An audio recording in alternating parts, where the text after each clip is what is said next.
நான் நிறைய இதில் சொல்லியிருக்கேன். திமுக, அதிமுக 2ம் நல்லா இருக்கணும் அப்படின்றது தான் நான் சொல்லியிருக்கேன். என்னென்னா இந்த 2 கட்சியும் குறைந்தபட்சம் மதவாதத்தை உள்ள அனுமதிக்காமல் இருப்பாங்கன்றது தான் எனக்கு இந்த கட்சிகள் மேல் 2 கட்சிகள் மேலேயும் பிரியம். அது மட்டும் இல்லாமல் ஒரு ஒரு மாநிலத்தின் மண், மக்கள், மொழி, கலாச்சாரம் சார்ந்த அரசியல் கட்சிகள் வளர வேண்டும்னு நான் பார்க்குறேன். இப்போ இங்கே காங்கிரஸும் நம்மளோட கலாச்சாரத்தை புரிஞ்சுக்க மாட்டாங்க, பிஜேபியும் புரிஞ்சுக்க மாட்டாங்க.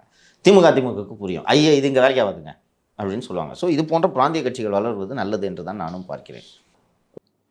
முதல் மரியாதை படத்தில் ராதா போட்லேருந்து கால் எடுத்து வச்ச உடனே சிவாஜிக்கு அதிரும் பார்த்துருக்கீங்களா? அப்படி அது மாதிரி அண்ணாமலை என் மண் என் மக்கள்னு போய் காலை வச்சார்னா அந்த ஏரியாவில் இருக்கவங்க பூரா பிஜேபி வாக்காளர் தான் மாறிடுவாங்க.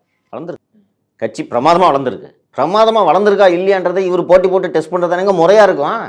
சோசியல் மீடியாவில் வச்சு தேர்தல் வச்சு அண்ணாமலை போட்டிட்டாருன்னா அண்ணாமலையும் வெற்றி பெற்று விடுவார், அதிபரும் வெற்றி பெற்று விடுவார்.